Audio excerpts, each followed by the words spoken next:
EB3 retrogression. Why Roe and Philippines? Green cards just crashed. The envelope arrived on a Tuesday. A petition that had been approved. A priority date that had finally become current. A family that had waited years, counting months, then weeks, then days. And then the bulletin dropped. A number, a date, a cutback so sharp it felt like the ground had shifted beneath them. This wasn't a denial. It wasn't a rejection. It was something quieter, and in many ways, far more devastating. The visa bulletin for this fiscal year moved the EB3 cutoff dates backward. Not forward, backward. For rest of world, for the Philippines, for thousands of workers and families who had done everything right. This retrogression didn't build slowly. It happened in one bulletin cycle. One cycle that could delay your green card by months. One cycle that could push your adjustment of status filing back by years. One cycle that could change the entire timeline your family has been living around. One wrong assumption here, and you could miss a filing window that won't come back for a long time. Most people in this situation do the same thing. They panic. They freeze. They assume it's over. But today, you're going to do something different. For months now, there had been signs, not from USCIS directly, not from any formal announcement, just signals, that the EB3 category was absorbing demand it couldn't sustain. The Department of State had been tracking visa usage closely. That much was visible to anyone watching the visa bulletin's footnotes, the numerical limits, the pace at which dates moved month after month. And the EB3 category had been generous. Yes, moving forward quickly, but also absorbing an enormous volume of applications across multiple countries simultaneously. The filings followed a pattern, a surge, a compression, almost a predictable cycle. But what triggered concern among immigration attorneys this fiscal year was that the pace of forward movement suddenly stalled. Practitioners who monitor visa usage recognize the indicators. The sharp forward movement that comes when demand appears low. The sudden freeze when consular posts and USCIS report higher than expected adjudications. The quiet recalculation happening inside the visa bulletin projections. The abrupt reversal when the numbers no longer align. And when the forward movement stops without explanation, something significant is coming. Early in the bulletin cycle, the visa bulletin released what the Department of State described as a recalibration of forward movement, including a retrogression in the EB3 Rest of World and Philippines categories, not seen in this magnitude for several fiscal years. These are adjustments the DOS only makes when signaling something specific. Demand has exceeded available visa numbers for the fiscal year. Consular and USCIS usage has accelerated beyond projections. Or the annual cap for EB3 visas is approaching exhaustion earlier than expected. Observers weren't certain which factor dominated, or whether all three were combining at once. But one thing became immediately clear. The EB3 category was changing posture. And when that happens without prior warning, every person in that queue needs to pay attention. The retrogression issued by the visa bulletin this period was not a minor administrative adjustment. It was not symbolic. It was severe. Immigration attorneys, after client consultations, described the move as sudden, far-reaching, and most importantly, retroactive in its impact, meaning people who were already preparing adjustment of status applications found themselves cut off mid-process. But a visa bulletin only creates disruption if you don't understand what it actually controls. The people who understood the system did not hesitate. Their response was among the most coordinated reactions seen in the immigrant community in recent memory. Let me break this down precisely so you understand exactly what happened, what it means for your case, and what you can still do. Today, immigration tracking sources confirmed that the visa bulletin retrogressed EB3 dates, targeting multiple populations, including rest of world applicants and Philippines nationals, who had recently seen their priority dates become current for what analysts believe was an effort to clear backlogs earlier in the fiscal year. The Department of State acted before fiscal year visa numbers could be overused. They pulled back the rest of world EB3 date. They pulled back the Philippines EB3 date. They targeted the window that had recently opened for thousands of applicants connected to pending I-485 adjustment of status cases. This wasn't symbolic movement on a chart. It has real filing consequences. And that's what makes this retrogression so critical to understand right now. Let's start with what EB3 actually is, because the context matters enormously here. The EB3 category, employment-based third preference, covers three groups of workers: skilled workers, those in positions requiring at least 2 years of training or experience, professionals with a U.S. bachelor's degree or equivalent, and unskilled workers, often called other workers, in positions requiring less than 2 years of training. Each of these subcategories draws from the same annual pool of immigrant visas, and that pool is not unlimited. Congress capped employment-based green cards at 140,000 per fiscal year, divided across 5 preference categories. EB3 receives roughly 28.6% of that allocation, with additional spillover from unused EB1 and EB2 numbers in some years. When demand is low, dates move forward fast. When demand surges, especially across multiple countries, the available numbers run out faster than the fiscal year ends. That is exactly what happened here. Now let's talk about what retrogression actually means in practical terms. Your priority date is the date your employer filed your labor certification or your I-140 petition, whichever applies to your case. It is your place in line. The Visa Bulletin each month publishes 2 charts: Chart A, called Dates for Filing, and Chart B, called Final Action Dates. Chart A tells you when you can file your I-485 adjustment of status application, even if a visa isn't immediately available. Chart B tells you when a visa is actually available and your case can be completed. USCIS determines each month whether applicants can use Chart A or Chart B. When retrogression hits, the cutoff dates move backward. If your priority date was current last month under either chart, it may no longer be current this month. If you hadn't filed yet, you may have missed your window. If you had filed, your case may go into a waiting period before it can be approved. This is the specific damage retrogression causes. It is not a rejection, it is a pause. But depending on your situation, that pause can last months or years. For rest of world EB3 applicants, the retrogression came as a shock precisely because the dates had been moving forward so aggressively. When dates move forward fast, it creates urgency. People prepare their applications, they gather documents, they schedule medicals, they prepare financial support paperwork, and then, when the bulletin reverses, all of that preparation sits in limbo. For Philippines EB3 applicants, the situation is compounded by a backlog that has existed for years. The Philippines has traditionally been one of the highest demand countries in the EB3 category, particularly for healthcare workers, household workers, and skilled tradespeople. When dates retrogress for the Philippines, the impact ripples through entire communities. Nurses who had planned family reunification, caregivers who had started the adjustment process, workers who had been waiting for over a decade. Retrogression for the Philippines in EB3 is not new, but the depth and timing of this particular retrogression caught many off guard. Here is what you need to understand about the fiscal year structure, because this is where most people get confused. The U.S. government's fiscal year runs from October 1st to September 30th. Immigrant visas are allocated per fiscal year.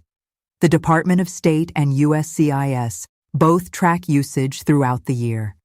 In the early months of a fiscal year, October, November, December, numbers are usually abundant.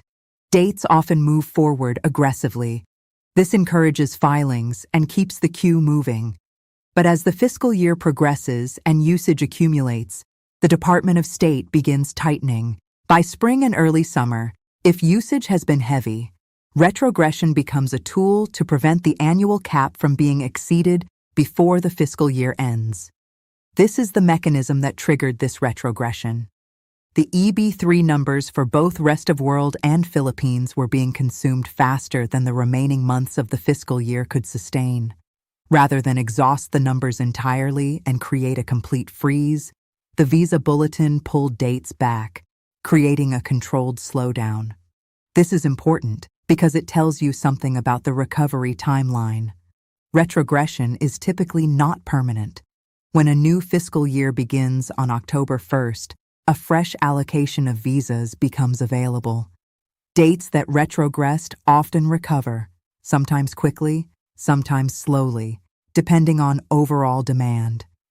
But that gap, from the retrogression until the next fiscal year reset, can represent months of delay. For people waiting on employment authorization renewals, for people who needed their green card approved for a job change, for people who had travel plans that depended on advance parole, this delay creates real-world complications. There are several categories of people most immediately affected by this retrogression, and I want to address each one specifically. If your priority date was current under Chart A and you had not yet filed your I-485, you need to check immediately whether your date is still current. If it has retrogressed behind your priority date, you cannot file until it becomes current again. Do not file with a cutoff date that does not cover your priority date. A rejected filing due to a non-current date creates delays and filing fee complications. If your priority date was current under Chart B and you had a scheduled interview at a U.S. consulate abroad, contact the National Visa Center and your attorney immediately. Retrogression can cause consular interviews to be suspended mid-process. Your case does not disappear, but your interview may be postponed. If you already filed your I-485 and it was pending when retrogression hit, your case remains pending. You do not need to refile.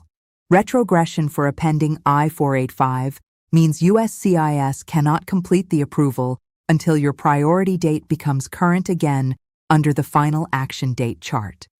Your employment authorization document and advance parole renewals should still be processable. Stay current on your renewals. If you are still in the early stages of the EB3 process, labor certification, I-140 filing, retrogression has limited immediate impact on your timeline, but it should recalibrate your expectations about how long the overall process will take. There is one additional nuance that almost no one talks about in retrogression discussions, and it is critically important. The difference between Chart A eligibility and Chart B eligibility matters enormously right now. If USCIS authorizes the use of dates for filing, Chart A, applicants can still file their I-485 even when the final action date has retrogressed, as long as the dates for filing cutoff still covers their priority date. This distinction can mean the difference between being in the system, with employment authorization and advance parole, versus being completely outside the system waiting. If your date is still current under Chart A but not Chart B, filing now, if USCIS permits it, gets you into the queue. It gets your EAD. It gets your advance parole. It protects your ability to change employers under AC-21 portability after 180 days. This is not a minor technicality. It is a strategic difference that can define the next 2 to 3 years of your immigration journey. Monitor USCIS's monthly announcement carefully. They release their filing guidance at the beginning of each month in coordination with the Visa Bulletin.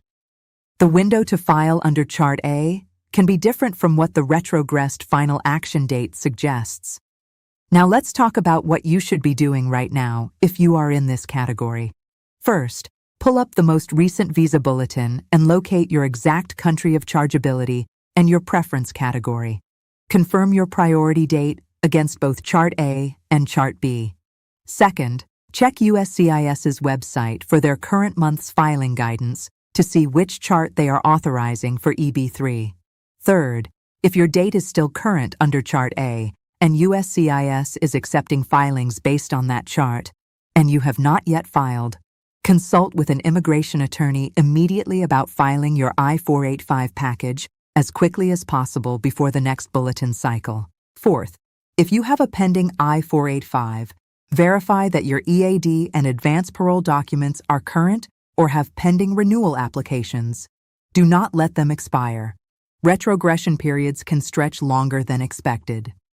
Fifth, if you are abroad and have a pending NVC case, contact the National Visa Center to understand the status of your case and what retrogression means for your scheduled interview timeline. Sixth, document everything.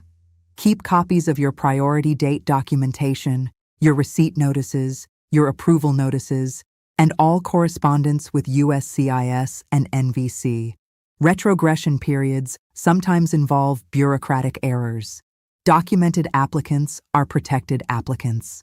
There is one more element of this retrogression that deserves your attention, and it connects to the broader political and administrative environment we are living through right now. Employment-based immigration has been under sustained pressure. USCIS processing times have extended. Administrative delays have compounded backlogs that were already measured in years. And the demand for EB-3 visas, particularly among healthcare workers, domestic workers, and skilled labor categories, has not declined. What that means is that the conditions that created this retrogression are not going away quickly. Even after the next fiscal year begins in October and new numbers become available, the demand pipeline will still be full. Attorneys who track these numbers closely expect some degree of continued volatility in EB-3 cutoff dates for both rest of world and Philippines well into the coming fiscal year. That is not a reason to stop pursuing your case. It is a reason to pursue it precisely and strategically, not casually. Every decision in this process, when to file, what to include, how to respond to RFEs, when to use portability, when to refile, has timing consequences that retrogression makes even more acute. The people who come through retrogression periods intact are the people who stay informed, stay filed, and stay ahead of each bulletin cycle rather than reacting after the fact. One more thing before I close this out. If you are in the EB-3 Other Workers subcategory, the unskilled worker classification, your situation deserves specific attention. This subcategory historically receives only 10,000 visas per fiscal year, a much smaller allocation than skilled workers and professionals who share the broader EB-3 pool. Other workers from the Philippines have faced retrogression for years, precisely because demand has dramatically exceeded supply. If you are in this subcategory, your timeline expectations should be calibrated to a multi-year wait regardless of this particular retrogression cycle. As this fiscal year continues, more data will emerge about exactly how deep this retrogression goes and how quickly dates might recover once a new allocation opens. But one thing is already clear. Understanding how the visa bulletin works, knowing the difference between Chart A and Chart B, knowing what retrogression means for a pending case versus an unfiled case, none of that makes you an immigration expert. It makes you a protected applicant. It means you are not caught off guard. It means you are protecting your family's timeline with real information instead of guesswork. Share this video with anyone you know who is in the EB-3 process, rest of world, Philippines, or any other country watching these numbers closely. It might save them months of confusion and missed filing windows. Subscribe to Visa Status Radar for more protection. We protect you with real information as the next phase of this bulletin cycle unfolds.